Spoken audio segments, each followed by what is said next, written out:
Okay, this is Dr. Matar. Today we're going to talk about loneliness can make you fat. A lot of people don't realize the connection, the direct connection, in fact, between being lonely and being overweight. And those who do realize that connection may think because I'm lonely, I'm really just eating when I'm not hungry. And that's why I'm getting overweight.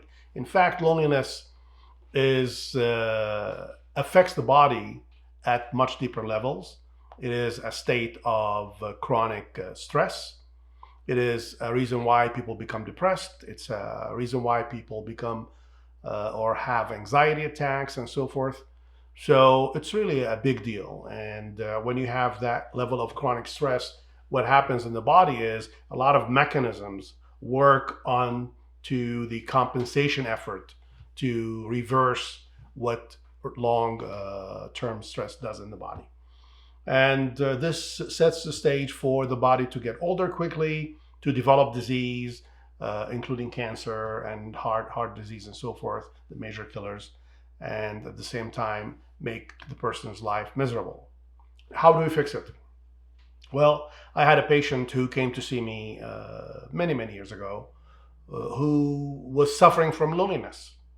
She would go to work, come back home, stay home, go back to work, go back home, and that's it. She had no friends. She was on, watching TV, sitting, eating, trying just to kill time. And then she would sleep and then wake up the next morning, go to work, and so on and so forth. So she comes to me and she expects me to say something like, I understand, we will help you with this and so forth. My response to her was really shocking to her. I've seen so many cases throughout the years who had this kind of problem. So I just cut to the chase and address the problem instead of being understanding, which really sort of flows more power to the condition. If you understand it and you sympathize with it and you think it's a big deal and so forth, then that situation becomes more solid. So our approach is very different. My approach to her is based, to a large degree on Japanese psychology. In Japanese psychology, you go to see a psychologist, he will say, okay, I get it, I understand the situation, because they take their time to really dig into the situation and fully understand it. But then immediately what you'll hear from a Japanese psychologist is, okay, let's fix it. And how do you fix it? You fix it by taking action. This is it. The only way for you to be out of loneliness is to be with others. Bottom line. So anything, any barrier, mental, emotional, psychological, spiritual, doesn't matter. Any barrier between you and others can only be broken, can only be cut if you decide to do something about it. It's something that you actually do in the real world that can take you out of loneliness.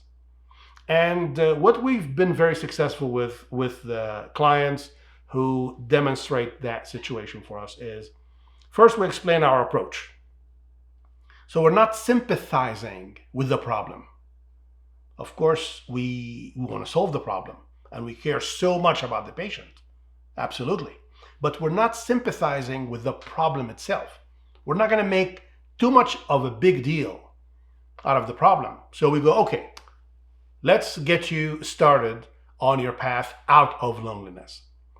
Number one, only 3 steps, very simple. Number one, you will have to decide what you like. What kind of group or groups of people or group activity would you like to be involved in? And they would name a couple of things. Like, I like to dance, I like to swim, I like walking, whatever. And we go, okay, great. So we're going to locate classes in the area for swimming or dancing or cooking or whatever it is that they like. And we choose a couple, 3, 4, 5, as many as they can handle. No less than 2, no less than 2. Because if one fails, you can fall back on the other one. And if this one fails, you should be able to fall back on another one, and so on and so forth. You see? It's a game that you're playing to win. It's not a game that you're playing to find justification why it cannot work. You see? That's the positive viewpoint that you have to assume when you fix a problem like this.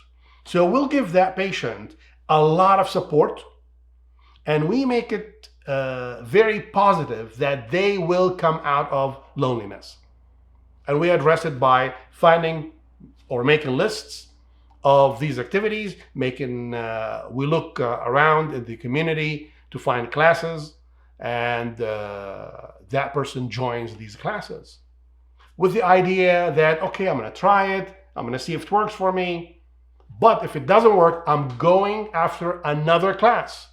You see, it's not like if it doesn't work for me, it's done. No, it's not done. It's not done until loneliness is handled by taking action, taking initiatives, okay?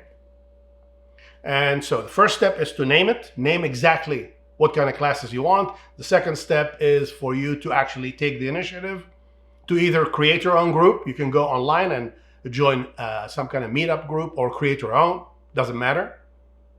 And number 3 is to continue to change these groups and change the level of involvement with these groups until you hit 1 or 2 or 3 that are perfect for you, okay? And these are the things that have to be down the line of what you like. You cannot just arbitrarily say, I think dancing is good for me. It has to be something that you love, okay? So that's it. And I can tell you our success record with this is really outstanding. Outside of psychology, outside of medicine entirely. Just these action steps that people can take, okay? I hope this helps. Take care. Hi, this is Dr. Matar again. If you like the video, please give it a like and subscribe so you can get the future videos. If you're new to the channel, what I do here is I discuss cases of my most successful patients who struggled with diet and exercise, yet were able to achieve at the end of their programs a well, fit, and slim life. I want the same for you, so if you have any questions or comments, please send them my way. I'd love to hear from you. Thank you.